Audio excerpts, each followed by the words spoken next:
So what we'll do for this little kind of short little catering demo here is I'm going to take you through those 3 steps of those 3 ideal customer scenarios that I usually encounter.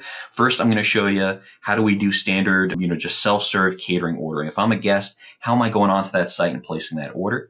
Then we're going to get into the back-end side. If I wanted something more advanced, more white glove, I want to build rapport, how do I do that within the Lunchbox system? And then finally, we'll finish off with kind of that third scenario of some of the operations features that separate us out from the industry as to how we're trying to be forward-minded about how we take this approach. What can we do that nobody else is doing, really?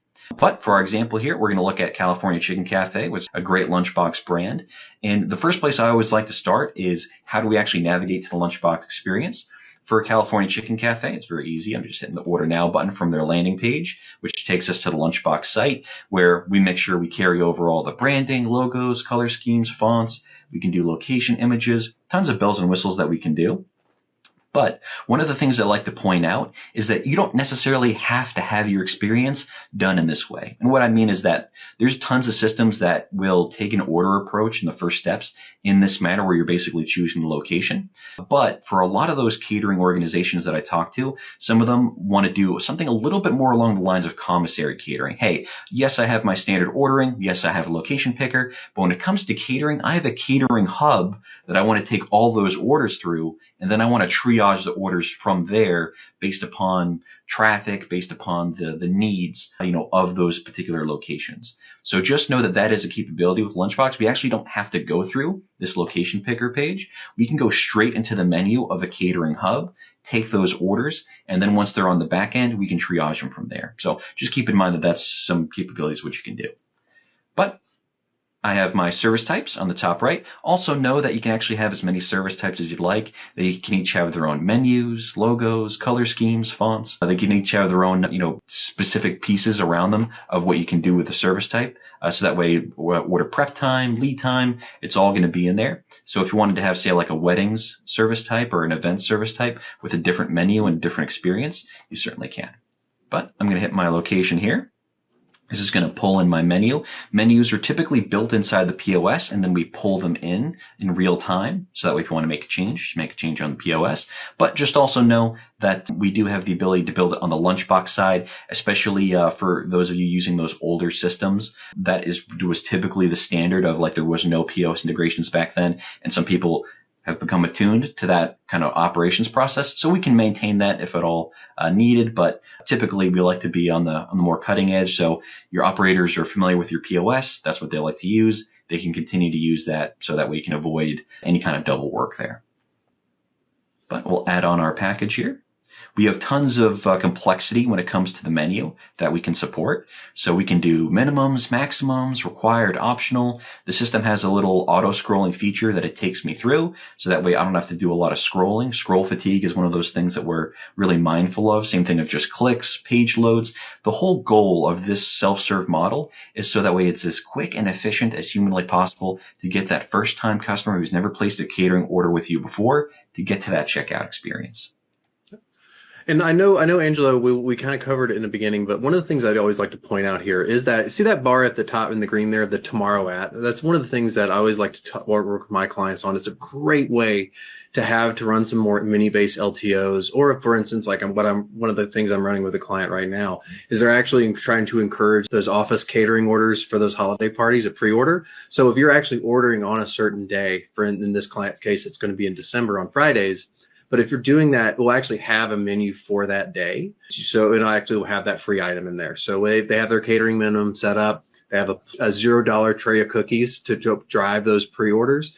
And that's really neat here is because every time when a guest comes into our ordering site and selects, hey, this is when I want this order, we can actually refresh the menu accordingly. So if they're trying to order for the Super Bowl, hey, I want to show them my game day packs or something like that. Hey, if it's for Thanksgiving, I want to be able to show them any kind of special, especially seasonal menus that I might want to really showcase here to really show that guest, hey, I'm not, this isn't my standard order. I really am taking a thoughtful approach to my catering menu. Yeah, that's a great point. And that kind of rolls into the loyalty piece as well. If you want to do specific loyalty programs around catering for those specific time periods, you certainly can, especially like you said with Thanksgiving coming up, different holidays. If you wanted to do a double point stay for catering on specific holidays, really boost sales during those time periods, you certainly can. And any kind of promo or reward that that particular guest has, it'll be suggested to them in the cart here, so that way they don't have to go hunting around for it. And then, of course, we come to the checkout screen here. So just like I said, low clicks, low page loads. We're at the checkout for our payment options.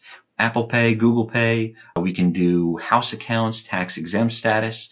We have our partial payments that we can do, gift cards, and then we can even do custom methods like check, pay in store, all depending upon the exact use case that you're trying to solve for. We're very flexible on the payment options themselves.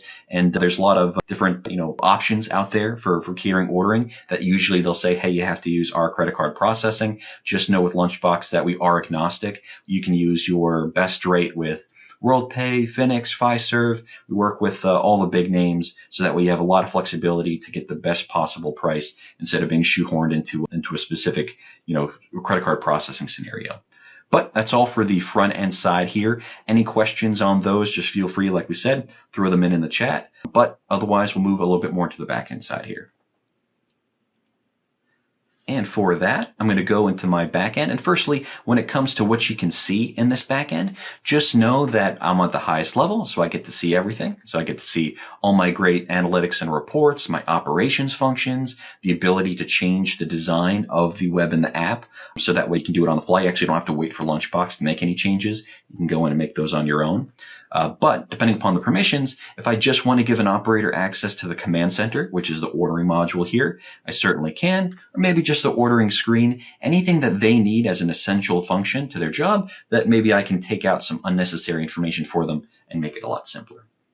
But for this back-end ordering system, this is that scenario of I'm the catering manager. I want to take that order. I'm talking to them with the phone, maybe through an email. Maybe they submitted a form. However it is that you want to start that conversation, I can register brand new customers on the top right or search up myself.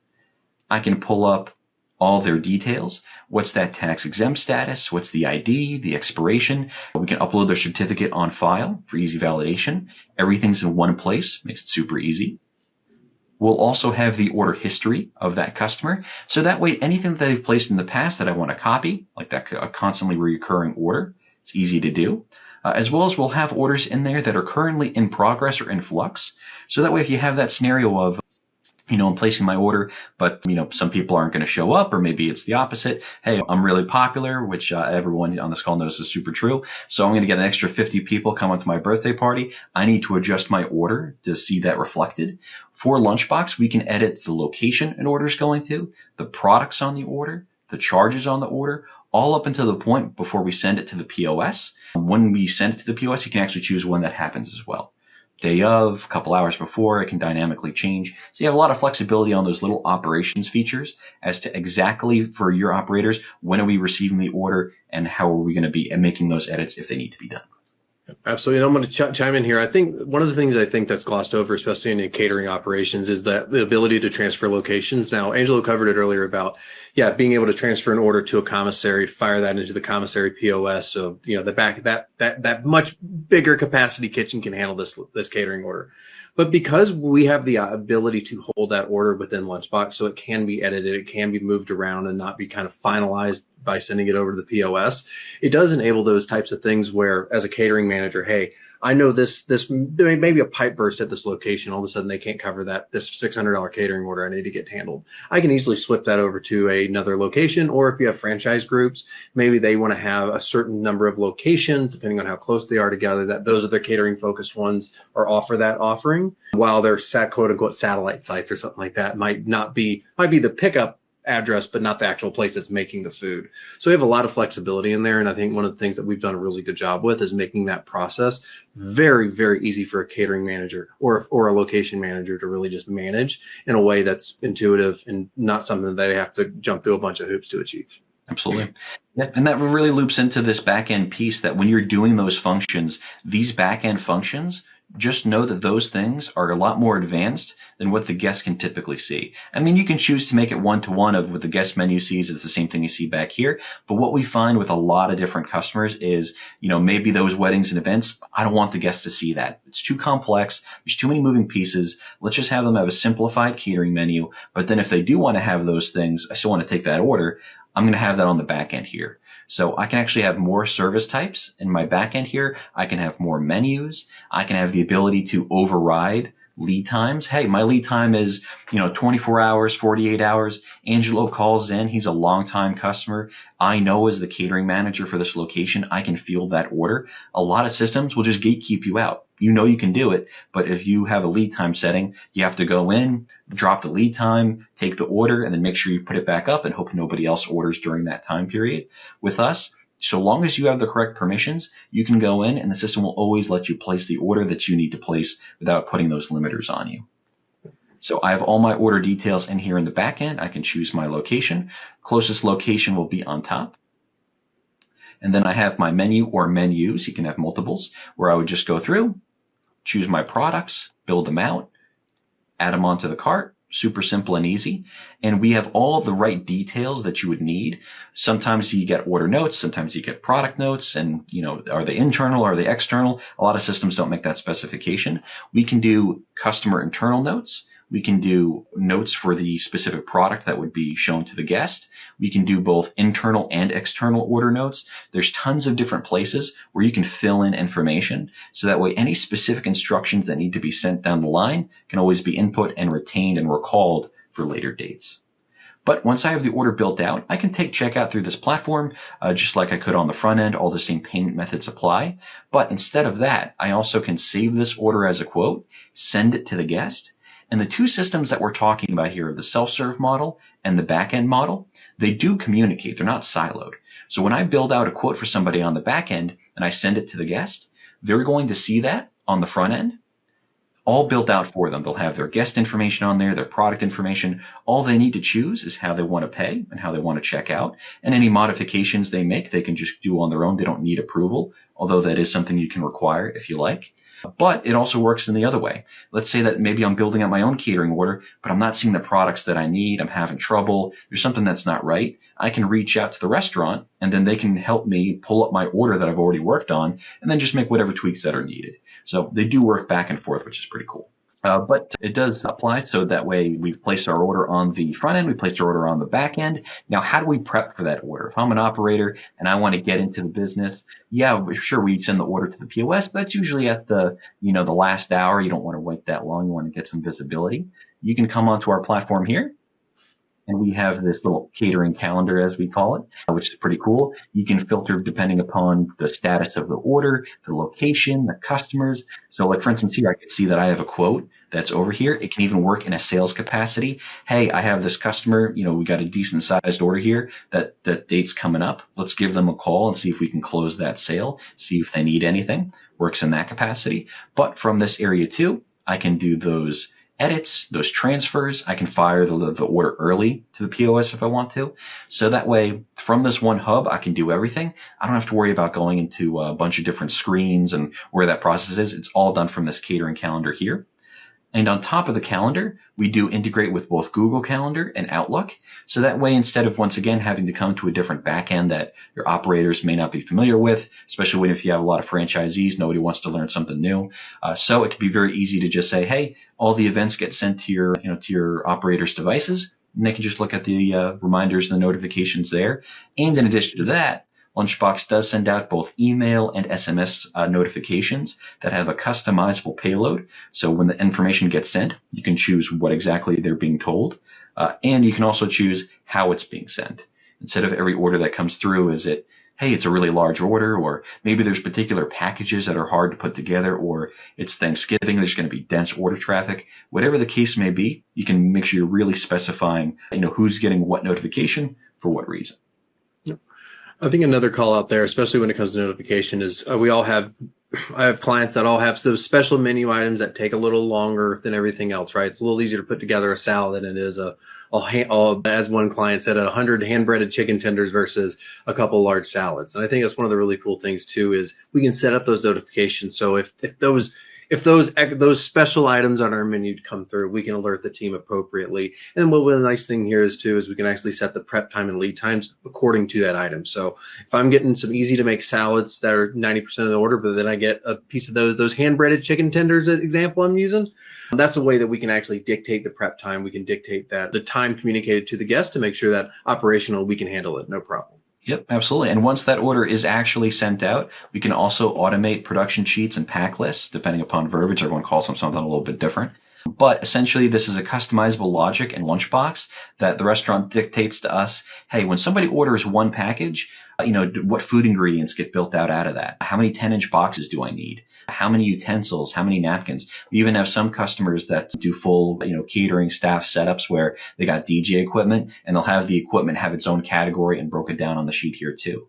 We can pull this for one specific order, or you can use it as a report to say, what do I need to prep for my next 2 weeks worth of catering? So that way, a lot of the little details that maybe a POS wouldn't handle, like for instance, in this case, we're looking at food ingredients. Some POSs handle that, but not a lot of them handle the like packing materials and all that. We can have all those details in here. It automatically gets sent out, and we do work with printers, like label printers. So that way, if you want to, take that, printout, slap it on the actual package, and just manually check it off if that's what it takes, you can really make sure order accuracy is being maintained. And it also just gives you good information.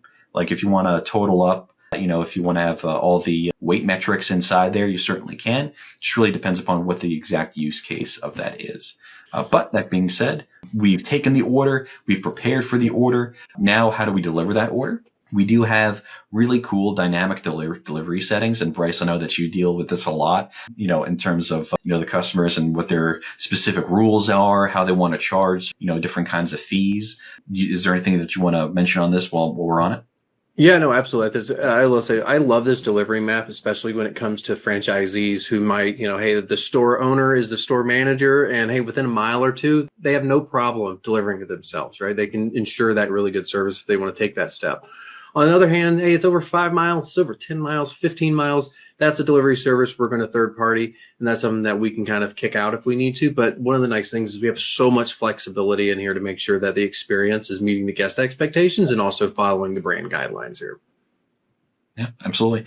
And once that order actually comes through and you can decide, whether or not it's eligible based upon your zone, just know that we also do have a robust dispatch platform. We work with great services like Delivered that really focus on the catering aspect of last mile delivery. So that way, or if you even take it through your in-house fleet, we have this logic in our system here. So that way you can go in, and you have automations to say, hey, if the package order value is high, if the driving distance is low, that's an easy win. Let's have our in-house fleet take that. But maybe if it's, the opposite, maybe if we need to go a little bit further away, maybe if it's more of a full day event, it's a little bit more involved, maybe we want to use a Deliver That and have them deliver the order. So depending upon the different providers you want to work with, you can work with multiple within here, both catering specific and not. And then based upon the strategy that you want to have in place, we can triage the order on that basis, which is pretty cool. But we've placed the order, we've prepped the order, we've delivered it.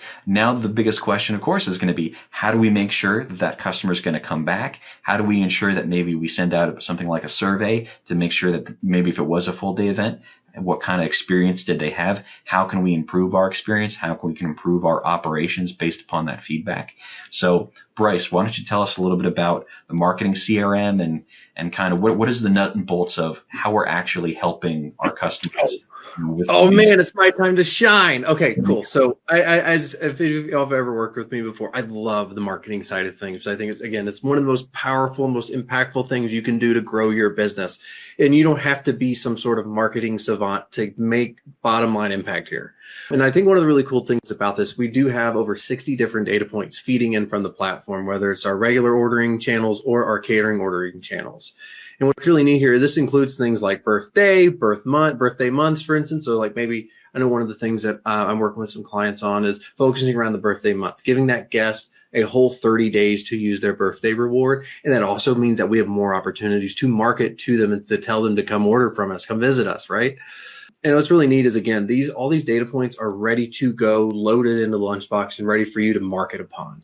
Every guest, most of the guest profiles, if not everyone, is going to be getting these data points updated with every interaction. The things like loyalty progress, one of my favorite things to run is that one order away campaign. And I think that we've all kind of gotten those emails before about, hey, you're that one order away from getting that reward. And what's really cool about the catering side of things is we can look at that and go, hey, catering order, everything like that. Hey, you're one order away from a big catering reward. I'm going to go message them about it. People like to achieve different things. And I think it's a really easy one that we can go tell clients that they could achieve this with is, hey, you're one order away, you're one loyalty tier away or whatever, something like that. But the really powerful thing is we have so many different options to take with the data points like this, rather than being shoehorned into, hey, we have 3 routes, we have 3 data points we can use. And that's really only the only 3 pathways we can take. Because we have so many of these data points live, updating. We're actually about to hopefully add another round of them here in 2025, which I'm really excited about, to really just go even deeper when it comes to a full view of the guest picture. And also one of the things I did want to showcase here is, and I think we talked about it earlier, but the segmentation power. And I think that's one of the things that I really love digging into clients with is about who are we going to be messaging to? Because I think that's a really important conversation to have. It's not, of course, sometimes we're going to be messaging to everybody. I'm going to message to everybody I can. I have a 500,000 million person list, and I'm going to send 1 million emails to these people to let them know about their catering. There is a time and a place for that, and that's definitely something that is part of a good marketing send. Sometimes you do have to do that blanket send just to get the message out. But what's really nice is alongside those big blasts that we can do within our platform, within the Lunchbox marketing platform, we can actually kind of take that scalpel to our database and go, who am I really want to speak? Who do I really want to message to? And one of my favorite examples I always like to use is that I think everybody's seen it before. You walk into a business, they drop your business card in the fishbowl, and hey, you might get a free office lunch or something like that. What's really cool about that is that's catering marketing right there, y'all. I mean, yeah, they might get a free order about it. You might be able to, and you're definitely going to be building a relationship with that client. But the fact that you are getting people self-identifying that, hey, I would love an office lunch, right? That's some potential catering customers for you. And one of the things that we can do within our Lunchbox marketing platform is kind of digitizing that approach. So what I've done here is I've taken all of our data, which I think in this sandbox, we have about 200,000, 250,000 guest profiles in here, or anonymized guest profiles. And what we can actually do here is we actually can run excludes on them. So we're not looking for includes. We're actually saying, hey, I want to see everybody that doesn't have that Gmail, that iCloud, that AOL email that probably tells me that they are not going to be interested in corporate catering or anything like that, or they're not probably not going to be ordering for an office. Again, not saying this is a be all end all, but again, we can segment to this group about a little under 10,000 people and have a really pointed message to them about, hey, we can make some assumptions because we're narrowing it down so much. And one of the nice things here is I can always spot check this data as well. And again, this is some dummy data, but what's really neat here is I can see that, hey, if I was really going to example.com, right, I can go and market to those people. And one of the pinnacles, in my opinion, of the catering business is having a corporate house account. And this is just helping build towards that relationship where they're ordering catering and not worrying about the price. And you're just going to send them an invoice at the end of the month. That's going to be a month's worth of catering of over several different locations. And that's like kind of the goal, at least in my mind, when it comes to growing a really good catering business, is just having that open invoice with the client who they're sending a lot of business to you without even thinking about it. But what's really neat here is not only can I see, hey, who's the emails that aren't my email, my AOLs and my Gmails of the world. Maybe I want to look at average ticket price. Hey, who's ordering over $150 from us on average? That's probably a good idea if they're ordering a lot of stuff, maybe for the office, maybe for their kid's birthday party, who knows? But the fact that we can quickly identify them and maybe send some more catering specific marketing to them is really going to increase our chances from getting those full party or those full priced, catering orders that we're really looking for here. So not only can we kind of dig into this data here and really understand who we really going to market to, Lunchbox marketing makes it super easy to actually action on that data, like I keep on saying. And one of the things I like to show about, let's say if we were doing like a corporate lunch giveaway in November, not only can I have this auto triggered kind of thing. So, hey, as soon as somebody meets our segment criteria, they get put into this segment. So it's a live segment. We can also make sure that there's goals we need to set up, or are they joining a catering list? Are they using an LTO? These are all things that we can actually track within our marketing platform, not inside our ordering platform. And the reason why I point that out is because that is some of the most important stuff you can do within a campaign, is really drive somebody to do something very specific to you or with your brand rather than just order. Hey, I want you to use that LTO. I know I've given you a really good deal on that LTO. I want to make sure that you're aware of it and that you're using it. And what's really cool is because we're having all this information flow into our marketing platform, including things like order details, including things, the items that they ordered, is it delivery, is it app, is it web, etc. We can get really, really personal and really powerful with our messaging here. Now, when it comes to that, we actually, go ahead. Let me have you pause there real quick. When it comes to the goal that you mentioned, one of the things that I get asked about a lot is like, all right, cool, you guys have a marketing platform, yeah, it has all this great data and all this great stuff. How can I make sure that I'm getting my ROI? How am I make sure I'm making money on what I'm sending out? How does that goal help towards that?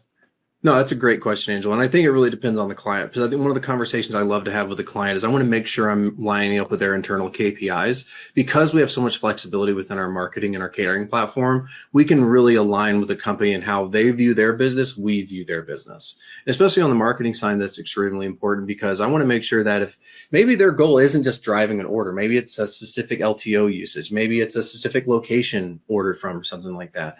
But the fact that we can have those conversations in a way that there's no barriers to using that data, it's already there. We just need to basically align with it and make sure it's happening. It's a great question.